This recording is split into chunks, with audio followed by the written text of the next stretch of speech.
Just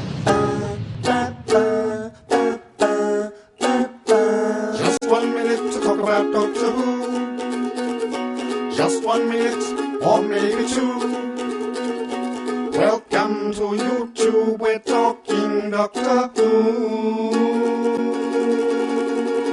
For you. Hello and welcome to TMDWP. Yes, you heard right. This is some Doctor Who content from me. Now, I have done Doctor Who stuff on this channel since I stopped doing TMDWP, but I wanted to, come back properly and do a series of videos. And that's beginning today with the first of 7, ranking the stories of the classic Doctors. And since I recorded these videos in October, I have started rewatching Doctor Who from the start.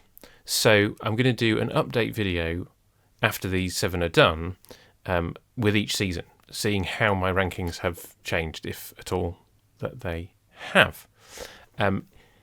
There is more TMDWP content in the pipeline other than these ranking videos.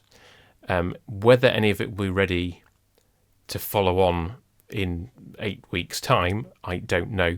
But there's definitely more TMDWP content other than these videos coming in 2026. So stay tuned for that. Anyway, I will hand you back to me from a couple of months ago to explain how the whole thing is going to work. But first, why am I not doing New Who? Well, I probably could do Eccleston and Tennant, I think, though I've not watched any of their stuff for a while. And post that, the vast majority of stuff I've watched on broadcast.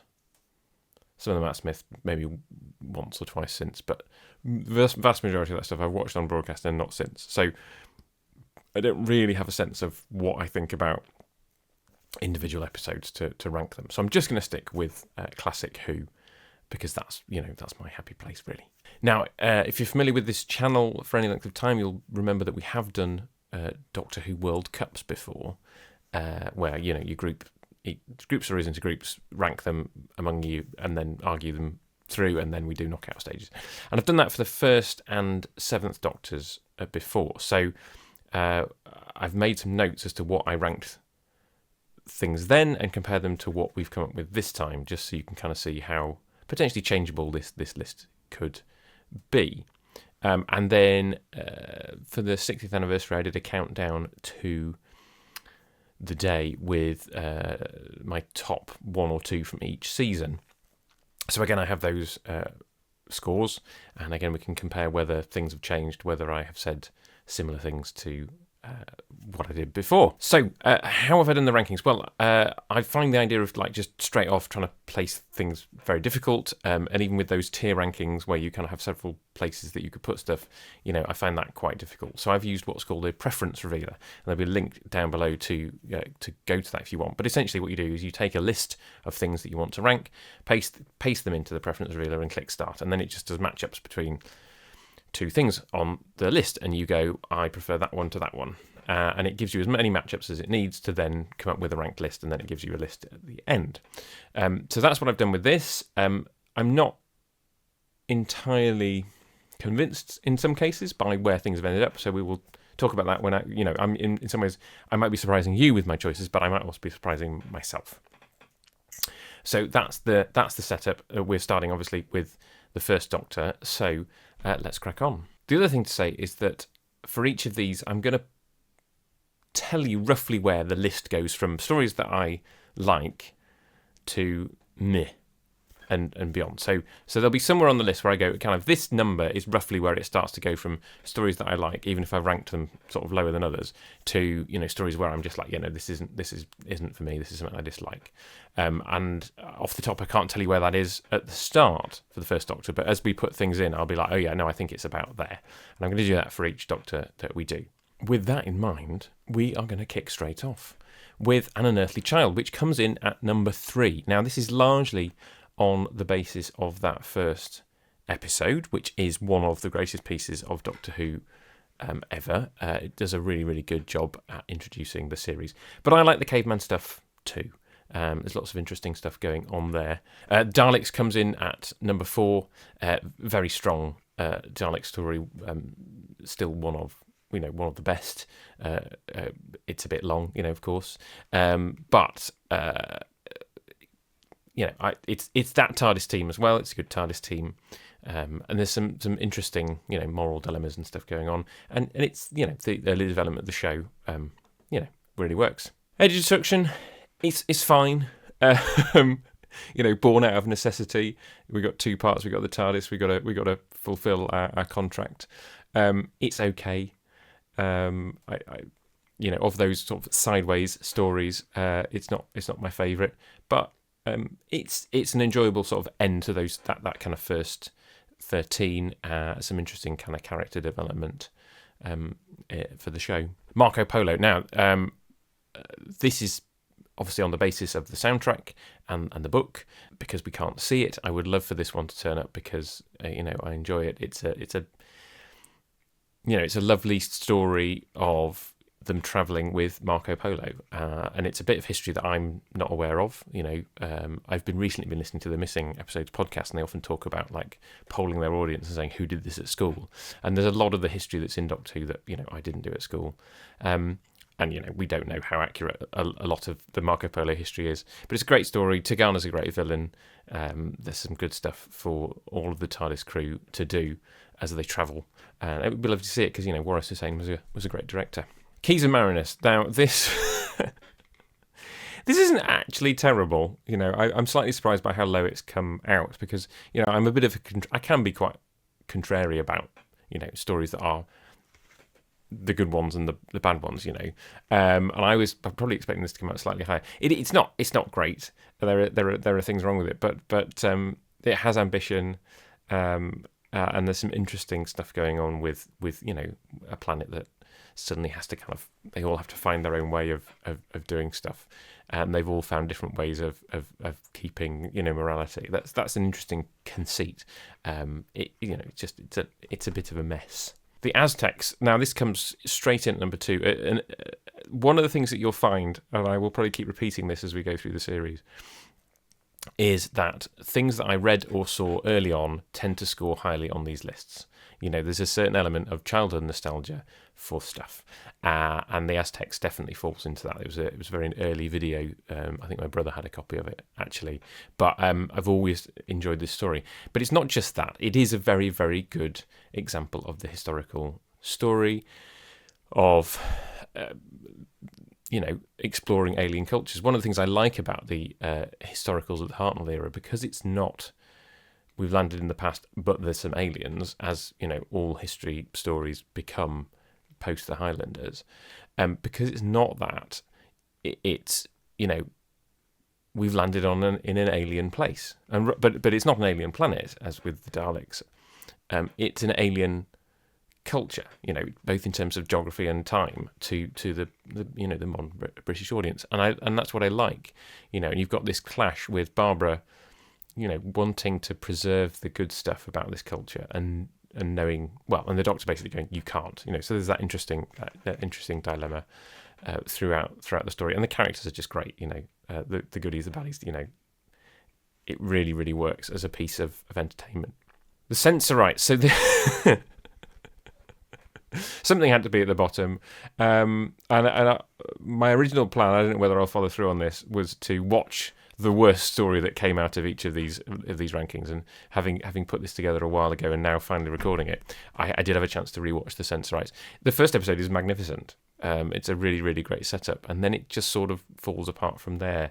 The alien society, having said the Aztecs is a really good exploration of a human alien society, the alien society here is not very well constructed and falls apart when you prod it, really, and it fails to kind of maintain the drama and spookiness of the first episode. The Reign of Terror, I was quite surprised by how high this came up, and it's been a long time since I've watched it. I mean, I guess I really enjoy the stuff with the Doctor doing his thing, sort of freed from, being the leader of his group, because he spends a lot of his time away from them, and the sort of comedy of him conning his way into places, and he's running with the jailer and all that kind of stuff. And there's some great stuff for Ian and Barbara and Susan to do as well, as they kind of get stuck into the French Revolution. And I guess I like the work of Dennis Spooner. It's probably kind of part of it.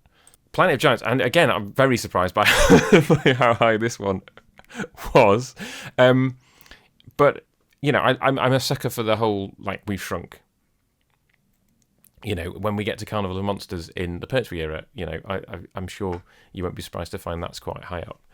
So the whole, you know, We've Shrunk the crew. You know, I saw Honey, I Shrunk the Kids at a very formative age, and this is, you know, it's a similar setting actually, isn't it? You're in a garden, and there's insects. Obviously, in this case, they're all dead, and the drama is more to do with what's going on with the humans in the house. I've recently reread this one actually, and it's a great little story. You know, enhanced by the fact that they went, you know, it's running a bit slow. We're going to amp up the tension by editing two parts into one. So it runs along at a pace, and you know, doesn't outstay its welcome. And then this might be the first one where you're like, whoa, you're really being contrary. It's not that I don't like the story. The film is great. The book is great. The TV version's just, it doesn't work. There's some good on-location film stuff, but other than that, no. This is not for me, and I think we'll see as the other stories appear around it. But this is I think this is roughly my sort of meh line. Like, everything below this is probably stuff that I don't like, and everything above it is good stuff. Because it's the Hartnell era. I love the Hartnell era. The Rescue comes in at number 8 with our Jerry Anderson crossover. Not only have we had Dennis Spooner kind of move across from writing Stingray and a few episodes of Thunderbirds, he seems to have brought Ray Barrett with him. I don't know whether there's a link there as to the casting. You know, it might just be an entire coincidence. Anybody who has been watching Stingray will immediately tumble to the fact that Bennett and Coquillian are the same person, because one of them sounds like Commander Shaw and one of them sounds like Titan.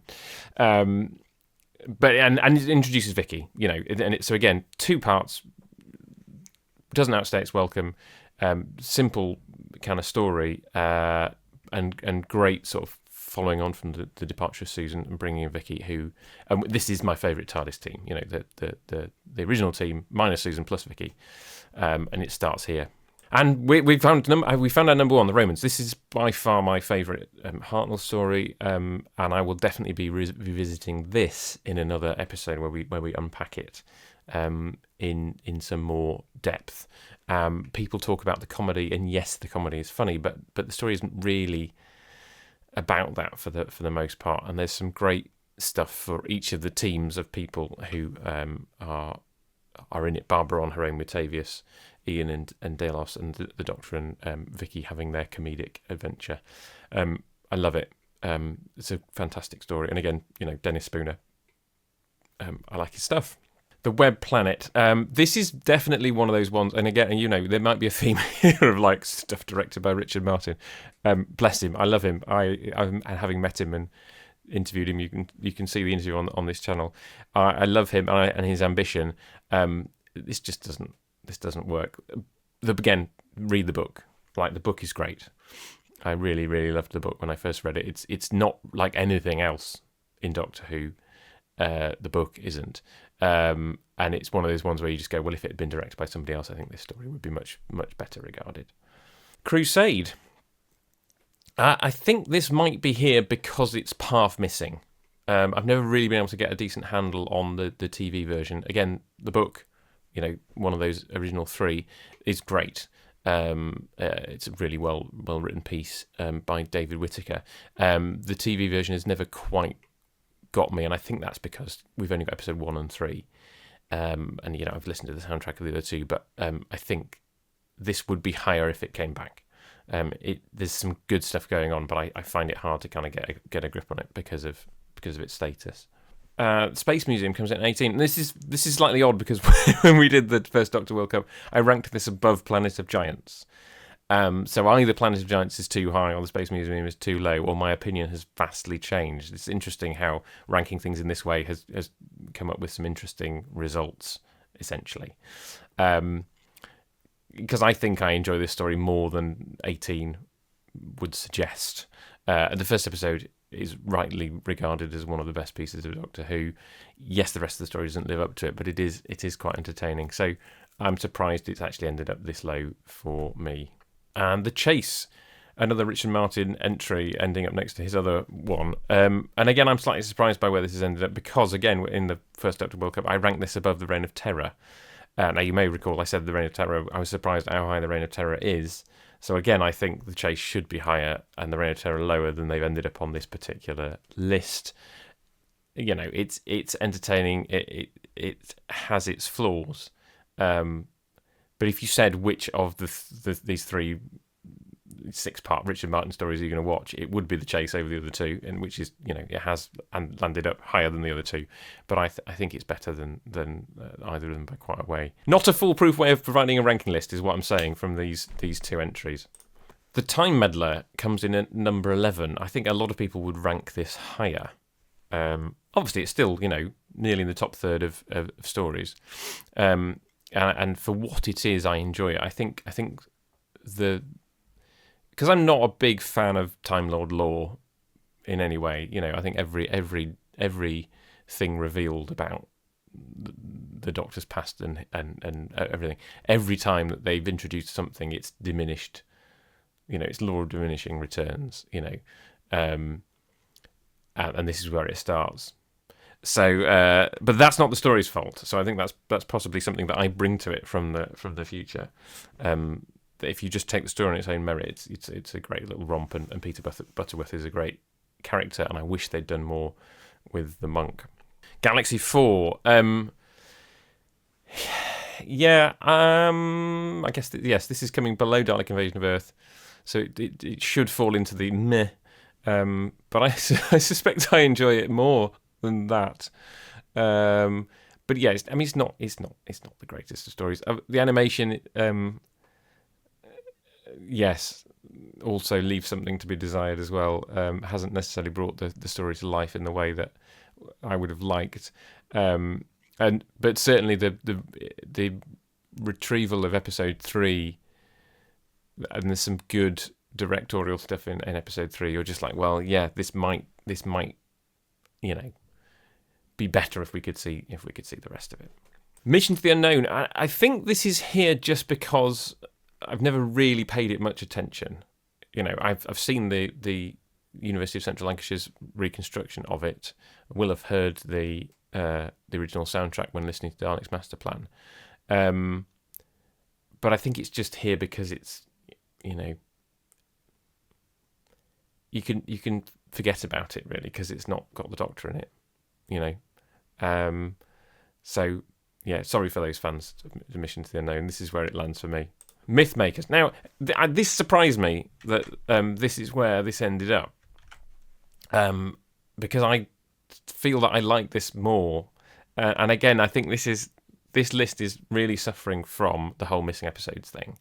You know, I think some of these Series 3 episodes would land higher if we could see them, because I love the book. The book's very, very funny, different from the TV version. And I have obviously listened to the soundtrack a few times. So I think, again, this is one that should be higher if we could see it. Dalek's Master Plan. Now, I suspect, again, this would be higher. I mean, it's already quite high at 12. I think this would be higher if we could see all of it. I like what we have of it. I'd love to see more. The soundtrack, you know, is great to kind of fill in the gaps. The climax in particular, you really kind of want to be able to see, and we can't. Some great stuff kind of going on in the two halves of the story. There's the Terry Nation half and the Dennis Spooner half, very different kind of beasts. And you know, what we can see of Camfield's direction is great. I would love to see more of this one back. The Massacre comes here. When we did the World Cup, I ranked it below the Space Museum, which I think that's definitely past me going, what was I thinking? Because it's definitely a better story than that. So, you know, it's not that Series 3 episodes haven't made it into the top half, in spite of being entirely missing in this case. Again, the book's great. The book is very different from the TV version. But yes, and it's I think I like it as it's one of those ones where I'm just like, well, this period of history is completely, you know, unknown to me. That we didn't do anything about. I guess we didn't really do anything about France at school. So the history is interesting. The Doctor being involved, the Doctor having a double, and then Stephen getting to kind of basically be the lead for a decent chunk of the story, all really, really, really work. And I understand why Peter Purvis is a big fan. Now, again, when I did the World Cup, I ranked this below Galaxy 4. That's clearly nonsense. The Ark is clearly better than Galaxy 4. And again, I think I'm slightly surprised to find it this low on the list, because I really like the Ark. I like the two-part thing. The monoids are, delightfully funny and 60s. The idea of Dodo's cold. I suppose it's that thing of there are very few times of like the consequences of the Doctor's actions, past actions, coming to bear on the plot, and this is one where they kind of just go, well, we're going to do it all in one, essentially. So that's a really intriguing idea that works. I like it, and technically it's interesting. Visually, it's doing some interesting stuff as well. And it's one of those where you just like you get to this point in the series, like, wow, we got a whole story complete. So that has that going for it too. Now, this is one of those ones that was always lauded in fandom when I became a fan, and the Gunfighters was supposed to be rubbish. And I've always found this story thoroughly tedious, both in terms of the audio and the book. The animated version has elevated it. That is definitely the case, because they've just gone, okay, we have a story that would really benefit from being a bit off the wall. There are a few things in it that don't work as a result of them having expanded it. Like there's the studio floor between the triangles in the game at the end, and that then doesn't work. So there's things where you just go, well, that doesn't work. I like the way that you've expanded it visually, but it doesn't work with the soundtrack that you've got.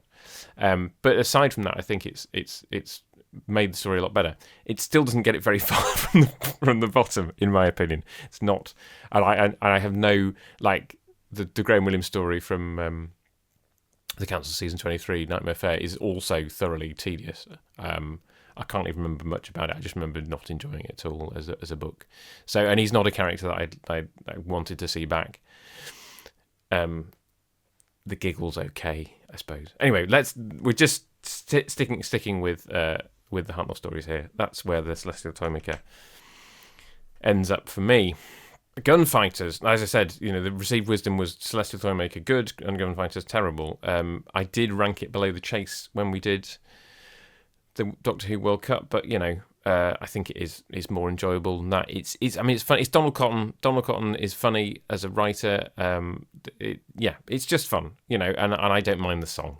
When we did the World Cup, I ranked this below the Mythmakers and the Web Planet. So I clearly was thinking very different things when I was doing those rankings. This might have ended up here just because the animations now come out. But I've always enjoyed this story. I guess, again, the book more so than the soundtrack. And I think the animation's done a good job of bringing it to life. Particularly the light gun stuff. It always felt there was like a load of action going on that we couldn't see. I'd love to see an episode of this back though. It's a really, really interesting story, and really the first time that the Doctor does that whole, I don't like this regime, I'm going to bring them down, kind of thing. I suppose there's echoes of it before, but I think this is the first time that story trope really comes into its own. The War Machines comes in at number 7. I'm slightly surprised by how high this has ended up, which is not to say that I don't enjoy it, because I do, but it does feel very odd. Like Hartnell in this situation. This is a situation that his immediate successors would find themselves in regularly. Hartnell feels very odd in this setting, and the War Machines themselves are a little bit clunky. But the idea of the internet essentially and some computer taking over the world in the 1960s is a really interesting one.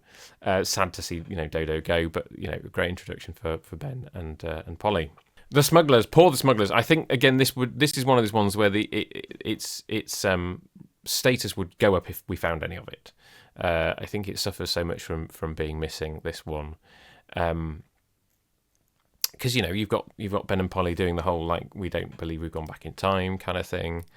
The Doctor's in William Hartnell's in good form. So I think again this would go up in my estimation if it was found, but it is at the moment a largely forgettable story. So there's only one space left. It should come as no surprise that I've put the 10th planet number 25. Now I think this is perhaps my biggest piece of sacrilege on the list. Everybody talks about how important this story is. First Cyberman story, first regeneration, and I don't like anybody in it. I think this is the thing, is that everybody in it is just unlikable. You know, Barclay is a bit wet, and Cutler is just horrible. And then you've got the Cybermen. So the only people that you like in it are Ben, Polly, and the Doctor. And I don't. Yeah. And I generally have this thing that holds true for the majority of stories, is that the minute that the Cybermen turn up in a story, it gets worse. It's not the case for everything. But that's my view in the majority of cases. Is like the build up to the Cybermen appearing is much better than the story once they've arrived. I seem to recall enjoying the book more, but yeah, this is a story that I'm not a fan of, and I don't care about the last episode coming back. So that's my list. Do take issue with me in the comments. Tell me where you would put things differently. Do please go to the preference reveal yourself if you think that would be a useful way for you to rank stories. And I will be back in the next one with Patrick Troughton's era.